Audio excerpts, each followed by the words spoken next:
Hello everybody, welcome to the Comic Gamer Movie Show. My name's Deshaun, and today I'm here to talk about how the announcement yesterday or a couple days ago about Chris Pratt being in Thor Love and Thunder. And not only that, but the confirmation that the Guardians will be in Thor Love and Thunder, or Thor 4 as some people like to call it. Now, also, in addition to that, it's also been reported by Deadline that Thor 4 will have a very Avengers feel to it. Probably more Civil War. Basically, we'll have a Civil War feel to it because of the amount of characters in it.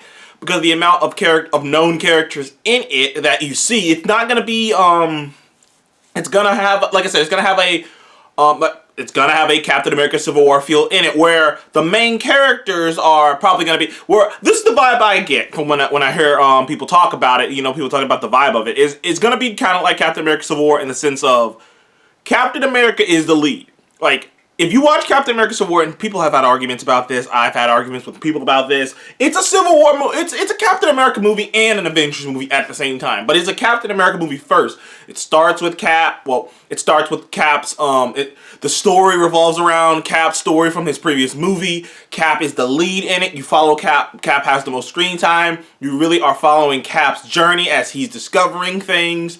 It's from Cap's perspective. It just happens to have other characters in it that have screen time and presence as well.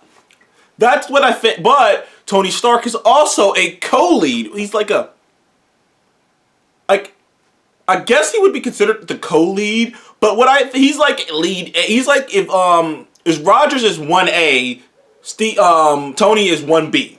So, like, they're co-leading, but Steve's story takes precedent over Tony's story. And that's the vibe I get that Thor, Love and Thunder, sorry about the dog barking, that I think Thor Love and Thunder is going to have is that it's going to have a vibe where Thor, you know, like Thor is the lead. He's the one pushing everything. He's the character we're following. We see a bunch of things going on from him. Most of it come from his perspective. But Jane Foster will be A-B. You will see a lot about her too. She will have the second amount of screen time. She'll be the second character who's having a lot to chew on. You'll get to see whatever story they decide to go with her. If they decide to go with the Mighty Thor run where she had cancer, then you'll get to see all that stuff. Maybe they don't, maybe they will. We don't know. Taika's kind of talked about it, but he hasn't really committed to confirming that he's going to do the cancer story.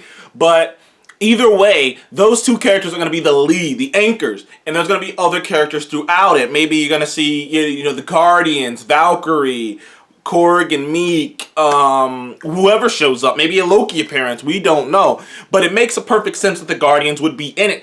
I mean, Thor was last seen with the Guardians. I mean, you know, kind of having a bro-off about who's the true leader of the Guardians, him or Star-Lord. And not to mention him and Star-Lord both were like kind of out of shape at that point, which funny enough, it even got doubly confirmed yesterday about him, the Guardians coming on board when, you know, you just see Chris Hemsworth pushing this big ass tire looking meat, man. Chris Hemsworth, I gotta like follow that man on freaking, I don't know why I follow Chris Hemsworth on Instagram. It's just, you know, it's just demoralizing, man. Just this big Aussie just pushing this tire, man. And all you see in the comment section is Chris Pratt like, hey man, look, you can't be doing all this if I gotta stand next to you, bruh. You can't be doing all this shit, man. I gotta stand next to you. My agent said you gotta calm it fucking down. I gotta stand next to you. You can't look that shredded next to me. It just makes me look bad. But it was kind of a funny exchange. But, like, you know, just confirming, you know, doubling down on the fact that they're gonna be in that movie together. And they had such good chemistry. Honestly, like, Thor had such good chemistry with the Guardians. It felt like it just fit. And, like, that's why everyone wanted, like, if they got James Gunn to come back and direct the Guardians movies, they wanted Taika, because they were like, well, I mean, the Thor you made kind of fits in that world. It's like different jokesters. It's like they have their own vibe, but they come together and it's fun. Like my mind starts to swirl around, too, because in my mind I was like, well, Guardians 3 was supposed to be coming out. Well, but Guardians 3 technically was supposed to have already came out. if the whole James Gunn thing, well, it still wouldn't have come out because of, you know, all this COVID shit. But if the whole James Gunn thing didn't go haywire, not only would James Gunn have not made Suicide Squad and be making all that other stuff for DC, he would have completed Guardians And we'd have been sitting on that. We'd have had a trailer for Guardians. We'd have had a bunch of trailers for Guardians 3. We'd have been sitting on that. Guardians 3 was supposed to be the immediate movie afterwards. Which, after seeing Endgame, it kind of makes me go, oh, they would have just explored how different the universe is after that 5-year gap. And they would have been chasing after Gamora. But, and James Gunn said he didn't have to change it. He did had to tweak it a bit, but it's pretty much the same exact script. Which means to me that Thor Love and Thunder is going to set up where the Guardians are, and then Guardians 3 is going to happen. And maybe he had to tweak it a bit to be like, oh, to include the Guardians having, well, no, because he knew about the Endgame script. And that means he knew that Thor was going to be with the Guardians, and they had to do something immediately, which means he wrote it with the idea that Thor was going to be a part of the Guardians. Which then logically means that by the end of Thor Love and Thunder, Thor's just going to go off with the Guardians. You know, maybe that's what's going to happen. And that's how, like, Jane's going to be Thor on Earth. And he's going to be just in outer space rolling with the Guardians. And maybe that's how they're going to do it. I'm curious how they're going to do this. Like, you know, I don't think Thor's going to die. Some people, like, I remember I made a video before. Some people think they're just going to kill Thor and replace him with Jane. That's not what I think is going to happen here. But you know, regardless, this is great news. This is great news about the Guardians being in it. Because a lot of people thought that, initially, when they heard about the announcement of Thor 4, the people kind of went, oh, well, I'm guessing the Guardians are going to be in it for a little bit. They're going to show up. They're going to drop Thor off. They're going to take off. And, you know, that's going to be that. And, you know, you're just going to be like, oh, well, that's what happened. You know, they're going to give a quick explainer of why he's not with the Guardians. Because people thought, you know, oh, they're not going to put, how much money can they put into, they can't afford to have that cast, you know, for a whole movie, or even for big chunks of that movie, because it's just like, you know, that's an Avengers level cast. And, you know, Marvel's kind of, all the reports I've heard about every one of the projects that actually have, the movies that actually have a character who's already had a sequel are massive. I mean, even Ant-Man's talking about having goddamn Kang the Conqueror in it, and maybe a bunch of other different characters, and setting up the Young Avengers and setting up the Fantastic Four. Like to me, it seems like Marvel is like doubling down on this idea of, okay, we've gotten your origins out the way. You've gotten you over your humps. Now it's time to have fun. Not to mention the fact that I've talked about this many times before, but in the first 2 phases, one of the big complaints was it never made a lot of look of sense why the President of the United States got kidnapped in Iron Man 3 and Captain America and no one showed up to help out. Why Nick Fury at least, or, you know, at least Nick Fury, or at least someone didn't show up to get involved. Why when the stuff was going down with Captain America, Tony didn't say anything. You know, because, you know, in your mind when you're watching those movies, I never thought about it. But to be fair, it's worth thinking about. Especially in Winter Soldier when they mention Iron Man. It's worth thinking about. It's worth being like, yeah, man, why didn't he show up? And it feels like Marvel, ever since the second phase, have gone out of their way. It kind of started with Ant-Man, because Ant-Man was the first to be like, yeah, why don't we just call the Avengers to take care of this insane problem? But, you know, obviously they were like, no, you know, Hank kind of shoos it off, because they're like, yeah, the Avengers were just, you know, we're trying to do this quietly. They're going to destroy the motherfucking place.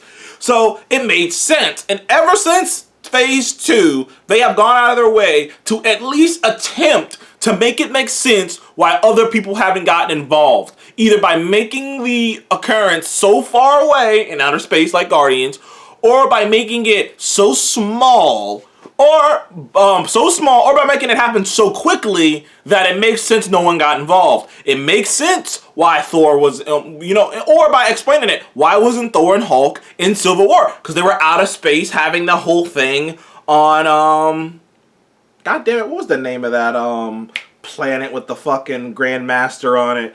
I know it, man. Was it Sakaar? Sakaar.